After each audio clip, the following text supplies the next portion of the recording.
2022 সালে গ্র্যাজুয়েট শিক্ষক নিয়োগের জন্য teachers recruitment board of Tripura STGT পরীক্ষা নিয়েছিল। আশ্চর্যের বিষয় হলো এই পরীক্ষার ফলাফল এখনো পর্যন্ত প্রকাশ করা হয়নি। কোথায় সমস্যা তা স্পষ্ট করে বলছে না সরকার। এদিকে চাকরি প্রার্থীরা কিছুদিন পরপর সংশ্লিষ্ট দপ্তরে বিক্ষোভ দেখাচ্ছে। তাদের দাবি অবিলম্বে যেন এসটিজিটি পরীক্ষার ফল প্রকাশ করে নিয়োগ প্রক্রিয়া সম্পন্ন করা হয়। বুধবারও চাকরি প্রার্থীরা বিক্ষোভ দেখান। তারা শিক্ষা ভবনে আসেন, কিন্তু সংশ্লিষ্ট দপ্তরের দায়িত্বপ্রাপ্ত কোনো আধিকারিকের সাথে দেখা করতে না পেরে মুখ্যমন্ত্রীর দৃষ্টি আকর্ষণ করেন। বলেন, মুখ্যমন্ত্রী যেন এসটিজিটি পরীক্ষার ফল প্রকাশ এবং নিয়োগ প্রক্রিয়া সম্পন্ন করার বিষয়টি গুরুত্ব দিয়ে দেখেন। ইতিমধ্যেই অনেকেই বয়সোত্তীর্ণ হয়ে গেছেন। এদিকে স্কুলগুলোতে রয়েছে শিক্ষক স্বল্পতা। তাই শিক্ষক পদে নিয়োগ করা হলে বেকারদের মুখে যেমন হাসি ফুটবে, তেমনি স্কুলগুলোতে শিক্ষক স্বল্পতা দূর হবে। দীর্ঘদিন ধরেই নিয়োগ প্রক্রিয়া সম্পন্ন করার দাবিতে সোচ্চার রয়েছেন 2022 সালের এই এসটিজিটি পরীক্ষার্থীরা, কিন্তু বিষয়টি এখনো ঝুলেই রয়েছে। আমরা এসেছিলাম 2022 সালে যারা এসটিজিটি এক্সামে ফাইনাল আনসার কিতে যারা কোয়ালিফাইড হয়েছি, তারা একত্রিত হয়ে আজকে দপ্তরে আমাদের বিষয়টা 3 বছর যাবৎ ঠিক কী কারণে এই আমাদের পরীক্ষার রেজাল্টটা প্রকাশ করতে পারছে না দপ্তর, তার জন্য জানার জন্য আমরা এখানে এসেছি। কিন্তু আমরা দুর্ভাগ্যক্রমে জয়েন্ট সেকেন্ডারি এডুকেশনের ডাইরেক্টরকে আমরা উনি আউট অফ স্টেশন থাকার জন্য আমরা ওনার সাথে দেখা করতে পারিনি।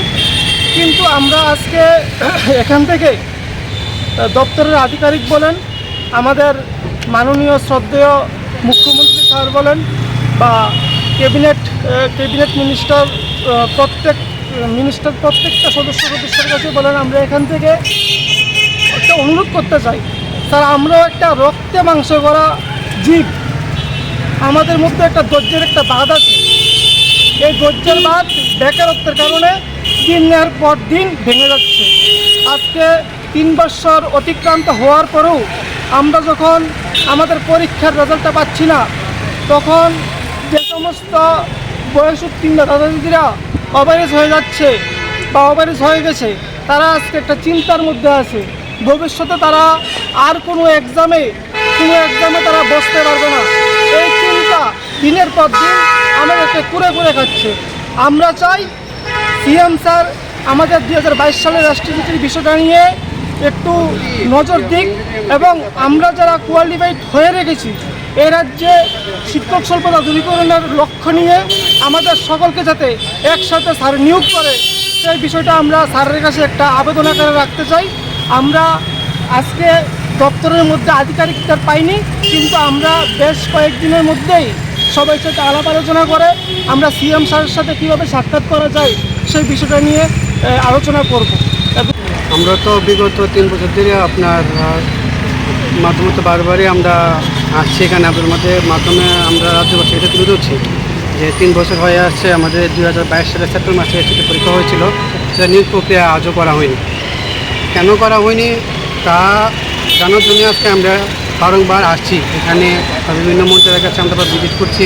আমরা মুখ্যমন্ত্রীর বাড়িও গিয়েছিলাম, ওনার সাথে নিষ্প্রয়োজনে দেখে আমরা আজ অব্দি বিষয়টা আটকে রাখা হয়েছে। তো কেসের ম্যাটার আছে, তো সেটা আমরা করি, এটা সরকার পক্ষ গিয়েছে সুপ্রিম কোর্টে। এখন কেসের ম্যাটারটা কতটুকু এগিয়েছে সেই বিষয়ে আমরা বেশি অবগত না, বাট আমরা অতটুকু জানি যে 3 বছর হয়ে গেছে একটা শিক্ষক নিয়োগের মধ্যে একটা গুরুত্বপূর্ণ একটা জিনিস, সেটা আজকে 3 বছর ধরে আটকে আছে, সেটা একটা ভালো দিক না। আজকে আপনারা দেখতে পারবেন দূর দূরান্তর মধ্যে যে সব স্কুলগুলোর মধ্যে শিক্ষক নিয়োগ আজকে হচ্ছে না, এবং অনেক অল্প বাচ্চা শিক্ষক আছে। সেই দিকে আপনার স্কুলগুলোর মধ্যে অনবরত স্টুডেন্টের গার্জেনরা তারা বিক্ষোভ প্রদর্শন করছে এবং রাস্তায় বসে আন্দোলন করছে যে কেন শিক্ষক নিয়োগ করা হচ্ছে না। আজকে 1 to 8 টেট 1 টেট 2 টিচার নিয়োগ করা হচ্ছে, কিন্তু এসটিজিটি এবং এসটিপিটি নিয়োগ করা হচ্ছে না।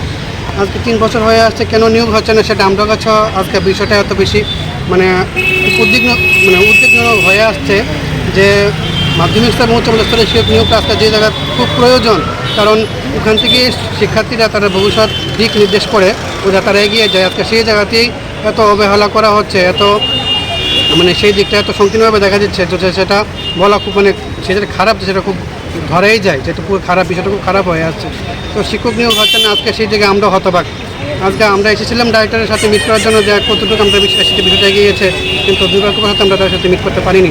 তো আমরা আশাবাদী যে রাজ্য সরকার ও মুখ্যমন্ত্রী স্যার যেহেতু উনি দপ্তরে, এটা আমি আশা করুন যে এই বিষয়টা ওনার কাছেও ওনার দৃষ্টিতে পড়েছে যে উনি যাতে পোস্ট ইনক্রিজ করে কোয়ালিফাইড ক্যান্ডিডেট রিক্রুট করে 2022 সনের আপনারা জানিয়ে রাখি যে নোটিফিকেশন আউট হয়েছিল সেটার মধ্যে ভুলভ্রান্তি ছিল। তো আমরা আশা করুম যে ইনক্রিজ ডিসক্রিজ অপশনটা সেটা ডিপার্টমেন্ট খুব ভালো করে দেখবে, কারণ এখানে একটু ভেজাল আছে। তো তারা এই জিনিসটা শর্ট আউট করে খুব অল্প সময়ের মধ্যে শিক্ষক নিয়োগ করবে নবম ও দশম শ্রেণীর, কারণ শিক্ষক স্বল্পতা আজকে মারাত্মক দান করে আছে পুরো রাজ্য জুড়ে। আমরা আশাবাদী যে মুখ্যমন্ত্রী স্যার আপনাদের মাধ্যমে আমরা বারে বারে মুখ্যমন্ত্রী স্যারকে আমরা নিবেদন করছি, যেহেতু আমরা ওনার সাথে সাক্ষাৎ করতে পারছি না, যে উনি আমরা STGT 2022 সালে যে ক্যান্ডিডেটের কোয়ালিফাই করেছি সেটা নিয়ে আমরা বারংবার এখানে আসছি এবং আমরা সেই আশা নিয়ে আসি যে অতি সত্বর আমাদের রেজাল্টটা আউট করে আমাদের স্কুলে মানে বিদ্যালয়মুখী করবে। আমরা আমাদের যে 2022 সালে যে নোটিফিকেশনটা আউট হয়েছিল সেটার মধ্যে কিন্তু আমরা অবগত আছি যে ডিক্রিজ ইনক্রিজ কথাটা উল্লেখ নেই। তো সেহেতু আমাদের যে এসটি মানে পোস্টটা আছে সেই এসটি পোস্টটা না তো ডিক্রিজ করা সম্ভব হবে, না তো ইউআরের যে ইনক্রিজ করা যায় সেই বিষয়টা নিয়ে আমরা অবগত আছি। তো সুতরাং আমাদের অতি সত্বর রেজাল্টটা আউট করে আমাদের যাতে সবাইকে একসাথে নিয়োগ করা হয় সেই মানবিক আবেদন নিয়ে আমরা আজকে টিআরবিটিতে একত্রিত হয়েছি। আমরা আমাদের শিক্ষামন্ত্রী ইভেন আমাদের মাননীয় অভিভাবক মুখ্যমন্ত্রীর কাছে আমরা একটাই বার্তা, আমাদের অতি সত্বর যাতে নিয়োগ করা হয়, আমাদের রেজাল্ট যাতে পাবলিশ করে আমাদের সবাইকে যাতে একসাথে নিয়োগ করা হয় সেটাই আমাদের আবেদন। আমরা আজকে ভাগ্যক্রমে আমাদের ডাইরেক্টর এখানে পাইনি, তো পরবর্তী সময়ে আমরা ওনার সাথে দেখা করব, আবার মানবিক আবেদন নিয়ে আমরা আসব। আমরা এই জন্য অবগত আছি যে আমরা ওনার কাছে আশা রাখছি যে আমাদের সেই যাতে আমাদের আবেদনটা যাতে উনি শুনেন এবং আমাদের যাতে অতি সত্বর নিয়োগ করেন। Siri TV, channel for news and entertainment.